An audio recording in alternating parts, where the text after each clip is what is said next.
같이 모이니까 너무 좋습니다. 네, 오늘 저쪽 저희가 지금 서쪽에 있죠. 서울 시청을 중심으로 서쪽입니다. 이쪽 고양시가 시청을 중심으로 동쪽에 계신 분들 좀 모시려고 했는데 피곤하시다고 여기까지 왔다 갔다 해주시다고 답변해서 대표로 저기 다산에 계신 손미자매가 대표로 왔습니다. 네. 아까도 잠깐 말씀드렸지만 이 시기가 되면 각 교회에서는 특별 새벽 기도회를 합니다. 혹은 3일 하는 교회도 봤고요. 혹은 일주일 하기도 하고 보통 한 21일 정도 합니다. 그리고 예전에는 그 특별 새벽 기도회를 할 때 제가 이제 초등부 아이들 담당을 할 때 아이들에게도 도전을 했어요. 그래서 21일 완주를 하면 선물을 주겠노라. 그래서 무엇을 원하느냐? 컵라면을 원한다. 그래서 육개장 한 박스를 완주한 아이에게 줬던 기억도 납니다. 초등학생이 21일 동안 나와서 또 그때는 코로나 없었으니까 예배 끝나고 교회에서 빵 이렇게 좀 잼 발라서 주면 그거 같이 먹고 조금 있다가 학교 등교하고 그랬던 기억도 나고요. 청년들하고도 같이 새벽 기도했던 기억도 나고요. 그래서 제가 그때는 차로 한 30분 거리 되는 집에 있고 교회가 있었는데 그래서 제가 이렇게 출발을 하면서 청년들한테 막 전화를 하면 새벽에 부시시 얼굴은 부시시인데 옷은 출근할 복장을 다 입고 다 태워서 출근하고 새벽 예배하고 그렇게 갔던 기억도 나요. 그리고 예전에도 40일도 했었어요. 40일은 정말 힘들더라고요. 정신이 없어요. 정신이. 40일 내내 정신이 없어요. 그랬던 적도 납니다. 그런데 그 고난주간을 보내고 부활주일을 보내고 또 1년이 지나서 고난주간을 보내고 부활주일을 보냈는데 그렇게 20일을 하고 40일 하고 하면서 하면 해를 거듭할수록 느끼는 것은 우리가 방금도 읽었지만 예수님 당하신 고난을 우리가 체험할 수는 없더라고요. 21일을 한들 40일을 한들 혹은 며칠을 한들 예수님의 고난을 우리가 어찌 체험할 수 있을까? 어떻게 따라갈 수 있을까? 결코 따라갈 수가 없더라고요.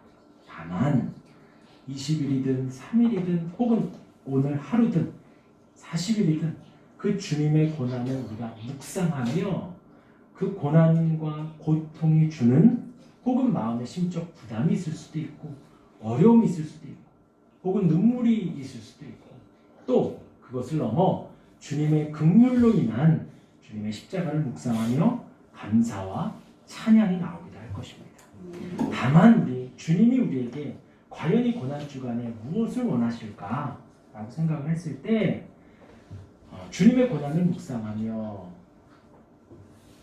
은혜롭게 살아 주님의 고난을 묵상하며 혹은 하나님이 나에게 주신 고난을 이겨내면 주님이 고난 당하신 이유가 있겠구나 하는 생각이 들더라고요. 오늘은 제가 그렇게 본문은 길었습니다. 그렇게 길게 메시지를 전하지는 않고요. 함께 이 본문 잠깐 나누고 그 본문을 마음에 깊이 새기시고 하나님께서 각자의 삶에 은혜가 있으실 거예요. 그 은혜를 잘 기억하시고 남은 364일 남은 나의 인생 속에 주님의 고난이 매일매일 새겨지기를 주님의 이름으로 축원합니다. 아멘. 오늘이 성금요일이라고 해서 예수님이 돌아가신 날이에요. 그리고 이제 지난 주일은 제가 말씀을 안 드렸지만 종려주일이라고 합니다. 종려주일은 부활주일, 바로 일주일 전을 종려주일이라고 해요. 왜 그러냐면 예수님께서 예루살렘을 입성하실 때 사람들이 종려나무까지를 흔들며 환영했습니다. 자기 겉옷을 벗어 예수님은 어린 나귀를 타고 예루살렘을 입성하셨죠. 그래서 그날을 종려주일이라고 해요. 그리고 그 종려주일이 지나고 그 다음 날부터 부활절 전까지를 고난주간이라고 합니다. 그래서 월요일 날은 예수님이 예루살렘 입성을 하셔서 성전 청결하는 일을 하셨어요. 그리고 화요일 날은 성전에서 권위에 대한 논쟁을 하셨습니다. 그리고 수요일 날 대제사장들과 서기관들이 예수님을 죽이려고 음모를 꾸밉니다. 유다가 대제사장들과 약속을 하죠. 예수님을 살기로 약속을 합니다. 그리고 목요일 날 제자들과 유월절 음식을 예수님이 같이 마지막 유월절 만찬을 하시죠. 그러면서 성만찬을 제정하시고 나를 기념하라 라고 하셨습니다. 그리고 고별 설교 마지막 설교를 하시고 중보기도를 하셨습니다. 그리고 이제 금요일 예수님이 겟세마네 기도를 하십니다. 그 기도에 땀방울이 핏방울이 되도록 기도하신 것은 내가 너무 힘들어 주님 이 잔이 나에게서 옮겨갔으면 좋겠지만 우리가 잘 아는 대로 나의 원대로 마시옵고 아버지의 원대로 하옵소서 하는 기도를 드리시게 되죠. 그리고 잡히시고 신문 받으시고 오늘 읽은 본문이 지나갑니다. 그리고 토요일이 되면 예수님이 돌아가시고 군인들이 예수님의 무덤을 지키죠. 이제 오늘 본문을 보기 전에 한 가지 여쭙겠습니다. 내 인생에서 가장 두려운 것이 무엇일까 한번 생각해 보시기 바랍니다. 지금부터 가장 두려운 게 뭘까? 건강을 잃는 것. 얼마 전에 제가 허리 아파 보니까 아프면 안 되겠더라고요. 특히 이 허리 그 가운데 거기가 아프니까 들지도 못하고 앉지도 못하고 밥 먹는데 죄송하지만 좀 화가 나더라고요. 내가 이렇게까지 먹고 살아야 되나? 양반다리 하고 앉지를 못하니까 막 해서 힘들더라고요. 그게 두려울 수도 있습니다. 건강을 잃는 것, 아픈 것, 혹은 또 이제 앞으로 노후를 다 준비해 놨는데 어디론가 다 새서 내 노후가 사라지는 물질의 손해를 보는 것이 또 두려울 수도 있습니다. 혹은 이제 직장을 잃는 것, 혹은 사업을 하고 있다는 사업이 좀 어떻게 된 그것이 또 두려울 수도 있고, 또 어떤 분들은 사람이 가장 무섭다고 해요. 이 저녁 밤에 집까지 가는 길에 가는데 이 어린아이들은 귀신이 무섭다고 하지만 우리는 귀신보다 사람이 더 무섭죠. 그런다 그러더라고요. 우리는 이제 약간 피부가 검은 분들이 이렇게 두세 명 몰려오면 무섭잖아요. 밤이건 낮이건 나 혼자 골목길을 가는데 저쪽에서 약간 피부가 거뭇거뭇하고 나보다 등치 크신 분들, 그런 분들 한 3명 이렇게 걸어오면 우리가 무섭습니다. 근데 또 우리보다 피부가 하얀 분들은 우리를 먹어도 무섭대요. 참, 저쪽 서양에 사는 사람들은 우리 같은 황인들이 한 3-4명 이렇게 가도 무섭다 그러고 사람이 또 두렵기도 하고요. 또 혹은 가족을 잃는 것이 또 두렵기도 하고요. 그렇잖아요. 딸이 미국을 가든 영국을 가든 뭔 상관이에요. 가서 무슨 일 할까봐 무서운 거죠, 그죠? 간혹 그런 생각을 좀 합니다. 어제도 막내가 이렇게 놀다 눈앞에 사라졌어요. 한참을 여기 동네를 3바퀴를 돌았는데 저기 푸르지오에 가 있더라고요. 그래서 제가 이제 좀 이렇게 혼을 냈죠. 너 왜 여기까지 왔냐? 얼마나 심심했는데. 근데 그 한 3바퀴를 돌면 한 15분 정도 여기 3바퀴를 돌면서 5만 가지 생각이 다 들잖아요. 별일은 없지만 요 동네니까 CCTV 다 있고 그런데 그 한켠에 정말 어떤 일이 나면 어떡하지? 나는 사랑하는 아이들이 어떻게 되면 그런 어떤 또 두려움이 있을 수도 있고요. 또 가장 두려운 건 내가 어떻게 되는 거죠. 가다가 사고로 혹은 또 요즘 코로나로 그런 것들이 두려울 수 있습니다. 우리가 한번 쭉 읽었지만 예수님이 가장 두려워한 것이 무엇인지 우리 한번 살펴보도록 할게요. 성경을 보시면서요. 26절, 단락은 27절부터 시작을 했는데 제가 굳이 26절을 넣었습니다. 이에 바라바는 그들에게 놓아주고 예수는 채찍질하고 십자가에 못 박히게 넘겨주었다. 바라바를 우리가 잘 알고 있습니다. 바라바가 누구냐? 그는 밀란을 일으켰던 정치적인 죄가 있고 또 강도, 사람을 살인을 했던 강도를 지은 사람이 바로 바라바예요. 그러니까 이 빌라도가 예수님을 신문을 해보니까 별다른 혐의점이 없거든요. 그래서 놓아주고 싶어서 이런 지금 정치적인 혐의가 있고 강도의 혐의가 있는 바라바와 예수님을 같이 이렇게 딱 띄웠는데 거기 있는 군중들은 다 같이 바라바를 놓아주고 예수님을 붙잡아요. 황당하죠. 아무 죄 없는 분을 결박하고 정말 누가 봐도 자명한 죄인을 지금 풀어주는 일이 벌어집니다. 빌라도는 분명히 알았을 텐데. 그래서 사도신경에 보면 본디오 빌라도에게 2000년 지난 지금도 그 사람의 이름이 언급돼요. 왜냐하면 그 사람은 알았던 거예요.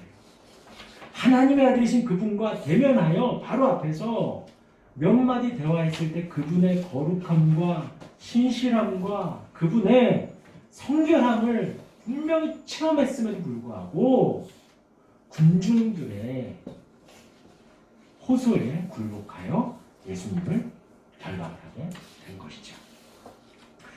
27절 넘어갑니다. 이에 총독의 군병들이 예수를 데리고 관정 안으로 들어가서 온 군대를 그에게 모으고 그의 옷을 벗기고 홍포를 입히며 예수님이 이런 일들이 있었던 거예요. 절대로 미화하지 마시기 바랍니다. 있는 그대로 그냥 보면 돼요. 예수님이 그 군인들이 다 모이고 사람들 다 있는 데서 옷이 벗겨지고 옷이 입혀지는 거예요.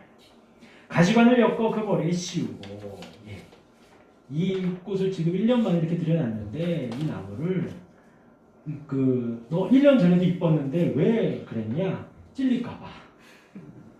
다칠까봐. 그런데 지금 29절에 가시관을 엮었대요. 가시관을 엮어서 머리에 씌웠답니다. 살짝 씌우지 않았겠죠? 씌웠을 것이옵니다. 그 오른손에 들리고 그 앞에 무릎을 꿇고 희롱하여 이르되 유대인의 왕이여 평안할지어다. 이 무릎을 꿇고라는 말은 당시 가이사 왕들에게 경배하는 그 경배를 지금 예수님께 하는 거예요.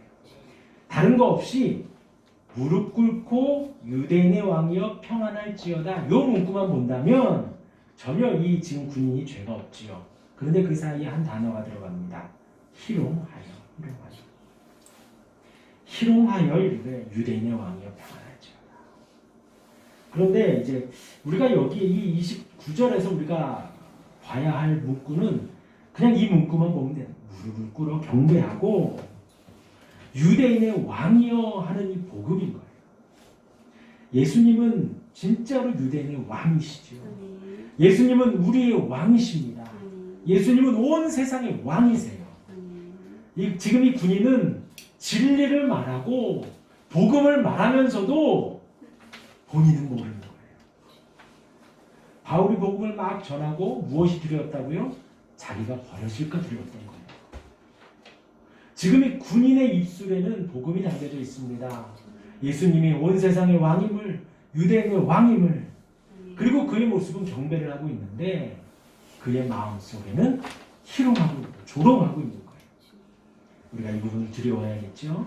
우리의 경배가, 우리의 찬양이, 우리가 주님을 믿는다고 하는 입술의 고백이 진실해야겠습니다. 30절에 그에게 침뱉고 갈대를 빼앗아 그의 머리를 치더라. 제가 지금 여기에 이렇게 판때기를 냈습니다. 제가 그리고 요 마스크를 썼습니다. 요거 설치하면서 제가 처음에 말씀드린 게 그거예요. 제가 살려고 이거 한 것이 아니에요. 저 혼자 살겠다고 요게 이렇게 가름막을 한 게 아니라 저의 이 분비물이 여러분들에게 튀지 않도록 하기 위해서 한 번, 두 번 이렇게 막았습니다. 왜냐면 지금 코로나가 없다고 해도 제가 설교를 하다가도 우리 아들한테도 켜도 얘도 기분 나빠할 텐데 뭐 그렇잖아요. 그런데 지금 군인들이 예수님께 침을 뱉고 갈대를 빼서 그냥 머리를 쳤다는 거예요. 네. 그렇죠? 자기 가족한테도 기분 나쁠 일이고 아무리 장난으로라도 이것은 하면 안 되는 일이에요. 그렇죠? 그런데 지금 예수님이 하나님이신 그분이 이런 고난을 당하고 계십니다. 31절 희롱을 당한 다 한 후 홍포를 벗기고 도로 그의 옷을 입혀 십자가에 못 박으려고 끌고 나간다. 32절에 나가다가 지금 예루살렘 성 밖으로 나가고 있습니다. 예루살렘 성 밖으로. 왜냐하면 그 형은 예루살렘 안에서 못하게 되어 있기 때문에 성 밖으로 지금 나가고 있습니다. 시몬이란 구레네 사람을 만나매 그에게 예수의 십자가를 억지로 지워 가게 하였더라. 그리고 33절 골고다 즉 해골의 곳이라는 곳에 이르러 34절에 쓸개탄 포도주를 예수께 주어 마시게 하려 하였더니 예수께서 맛보시고 마시고자 하지 아니하시더라. 예, 쓸개 탄 포도주라고 하면 아주 독한 포도주입니다. 이것의 용도는 지금 예수님이 고통을 당하고 고난을 당하시는데 그것을 약간 좀 알코올 성분이 들어가면 약간 고통을 잊기도 하고 혹은 그것이 약간 마취 역할을 좀 해서 아픔을 좀 덜하게 하려는 용도로 이런 가장 극형인 십자가형을 당하는 사람에게는 이런 거를 관례적으로 주었다는 거예요. 그런데 예수님은 그것을 살짝 맛보시더니 이렇게 거절하신 겁니다. 왜냐하면 그 고통을 온전히 감내하기 위해서. 온전히 감내하기 위해서. 그들이 예수를 십자가에 못 박은 후에 그 옷을 제비 뽑아 나누고 그 옷을 옷을 입혀서 십자가에 못 박으로 끌고 갔더니 다시금 그 옷을 벗겨 제비 뽑아 나눴다라고 합니다. 조롱을 하고 있는 거죠. 그리고 36절에 거기 앉아 지키더라. 이게 굳이 36절에 들어있는 것이 예수님이 십자가 달려 계신데 누가 그것을 소위 말해서 방해하지 못해. 예수님의 고난을 좀 누가 이렇게 막 하지 않을까 철저하게 지키는 거예요. 십자가는 혼자 감당하시기 위해서. 그리고 37절에 그 머리 위에 이는 유대인의 왕 예수라 쓴 죄패를 붙였다. 보통 위에 패에는 이 사람의 죄목이 담겨져 있습니다. 그런데 그 제목이 뭐다? 유대인의 왕 예수라. 그리고 38절에 이때에 예수와 함께 강도 둘이 십자가에 못 박히니 하나는 우편에 하나는 좌편에 있더라. 그러면서 지나가는 자들은 자기 머리를 흔들며 예수를 모욕하여. 지금도 이러면 그렇잖아요. 마찬가지예요. 지나가는 모든 사람들이 예수님의 십자가 달림을 보며 그를 모욕하고 있는 겁니다. 모두가 보고 있는 거예요. 모두가. 근데 아까 군인도 그랬지만 유대인의 왕이여 평안할지어다 했습니다. 그리고 지금 예수님께서 십자가 달리신 2000년이 지난 지금도 우리가 기념하고 마음에 새기는 그 사건을 거기에 지나가는 모든 사람들이 다 보고 있다는 거예요. 좀 좋게 표현하면 그 모두가 다 증인이라는 거죠. 증인. 그리고 또 왜 그렇게 많은 사람들 앞에서 그렇게 소위 말해서 공개 처형을 한다. 북한이 공개 처형한다 그랬죠. 공산국가 공개 처형한다. 왜 그럴까요? 경고를 주기 위해서 그러죠. 너희들 우리 체제에 이렇게 반기를 두면 이렇게 돼. 공개 처형한다. 예수님의 십자가도 지금 이들이 그런 어떤 의미를 담고 있습니다. 모두가 담고 있는. 그러면서 40절 말씀에 이르되 성전을 헐고 사흘에 지을 자여 내가 만일 하나님의 아들이거든 자기를 구원하고 십자가에서 내려오라 하며 지금 이들에게 있어서 메시아는 오직 한 사람입니다. 모세와 같은 메시아예요. 애굽에서 고통당하고 있을 때 모세와 같은 사람이 나타나서 이스라엘 애굽 왕 바로를 이기고 그 나라를 애굽을 완전 초토화시키고 이스라엘 백성을 나오게 하고 물을 쫙 갈라 홍해 바다를 지나는 그런 어떤 어마어마한 정치적인 메시아를 지금 기다리고 있습니다. 그 시작이 바로 그거예요. 지금 십자가에 달려 있는데 그거 떼고 너 자신부터 구원하고 내려와서 우리를 한번 구원해봐. 너가 메시아라며, 너가 유대인의 왕이라며 한번 너를 구원해봐라. 지금 그렇게 이야기를 하고 40절에 성전을 헐고 사흘에 지을 자요. 성전을 무너뜨리고 3일 만에 지금 그 성전을 아름다운 성전을 얼마나 오래 지었는데 그것을 3일 만에 짓는다고 하니 예수님의 예전에 했던 그 말씀을 다시 언급을 하며 예수님을 깎아내리고 있는 거죠. 41절 그와 같이 대제사장들도 서기관들과 장로들과 함께 희롱하여 이르되 그가 남은 구원하였을 때 자기는 구원할 수 없도다. 그가 이스라엘의 왕이로다. 지금 십자가에서 내려올지어다. 그리하면 우리가 믿겠노라. 정말 못한 거죠. 3년 동안 어마어마한 기적을 일으켰는데 오병이 여러 많은 사람을 먹이고 안진뱅이를 일으키고 눈먼 자를 보게 하고 심지어 죽은 사람이 일어나는데 그 모든 것들을 믿지 지금 십자가에서 내려와라. 그러면 우리가 믿겠다 라고 하고 있으니 화가 나죠. 지금 들어도. 그가 하나님을 신뢰하니 하나님이 원하시면 이제 그를 구원하실지라. 그의 말이 나는 하나님의 아들이라 하였도다. 하나님의 아들이라고 했으니 하나님께서 구원하지 않겠느냐. 그리고 44절에 함께 십자가에 못 박힌 강도들도 이와 같이 욕하더라. 우리가 잘 알고 있죠. 십자가에 같이 못 박힌 강도들 중에 한 강도가 회심하죠. 이렇게 하고 난 후에 같이 욕하고 있다가 한 강도는 그 중간에 회심함을 누가복음 23장에 보면 나옵니다. 회심하여 너와 같이 나와 낙원에 있게 되리라. 예수님의 말씀을 듣게 되죠. 이제 45절 46절에 보면 제6시로부터 온 땅에 어둠이 임하여 제9시까지 계속되더니 지금과는 시간 차이가 좀 납니다. 그러니까 이제 오전 9시부터 오후 3시까지는 이야기합니다. 가장 밝을 그때죠. 가장 밝을 그때에 지금 어둠이 임하고 있는 거예요. 우리 마지막 46절 같이 한번 읽어보겠습니다. 시작. 제9시쯤에 예수께서 크게 소리질러 이르시되 엘리 엘리 라마 사박다니 하시니 이는 곧 나의 하나님 나의 하나님 어찌하여 나를 버리셨나이까 하는 뜻이라. 예수님이 십자가에 넘겨지시는 중에서도 예수님은 한마디도 하지 않으셨습니다. 침뱉음 당하고 가시면류관 쓰여지는데도 머리에 가시가 박히는데도 아무 소리 하지 않으셨어요. 십자가를 지고 가는 중에도 아무 말씀 안 하십니다. 사람들이 손가락질하고 너가 어서 내려와 봐라 모욕을 당하는데도 한마디도 하지 않으셨어요. 옆에서 같이 못 박힌 강도들까지도 예수님을 모욕하는데도 욕하는데도 예수님 한마디 안 하셨습니다. 그런데 이제 오늘 마지막 말씀에 예수께서 크게 소리 지르셨다는 거예요.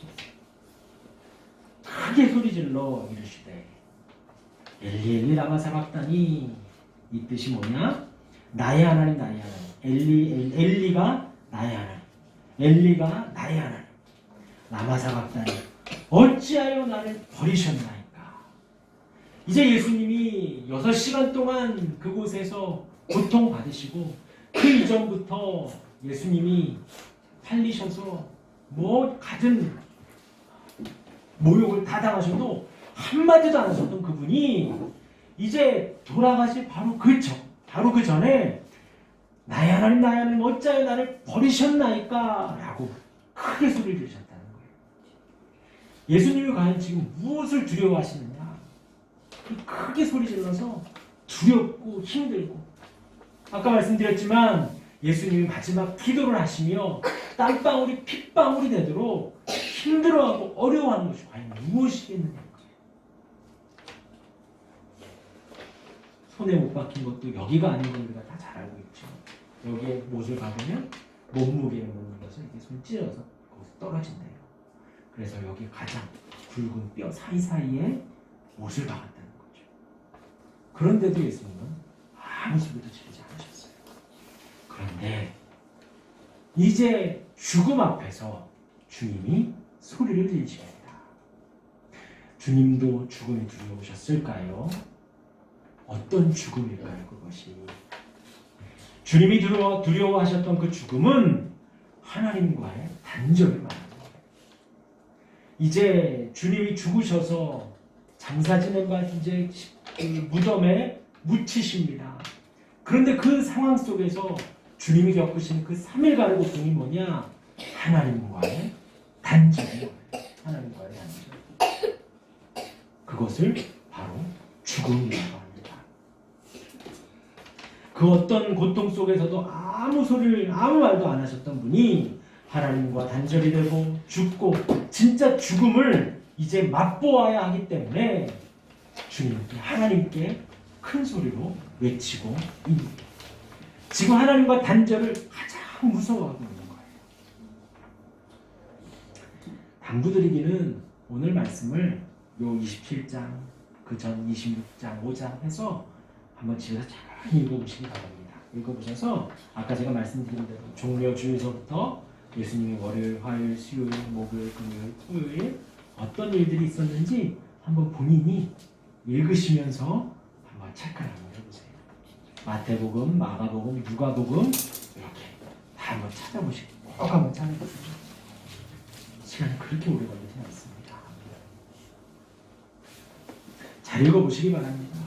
예수님의 고난을 잘 읽어보십시오. 마음에 새겨보시고 한번 이미지 트레이닝 해보시기 바랍니다. 그런데 오늘 여기에서 마지막 예수님의 그 두려움 우리 마음에 좀 잘 새겨봐야겠습니다.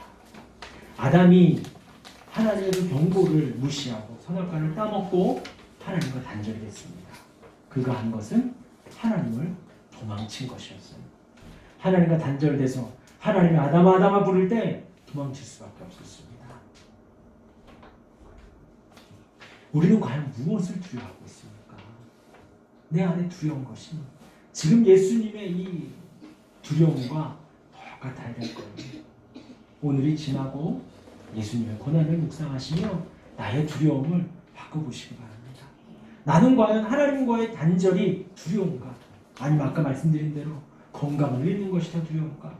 물질에 손해보는 것이 더 두려운가?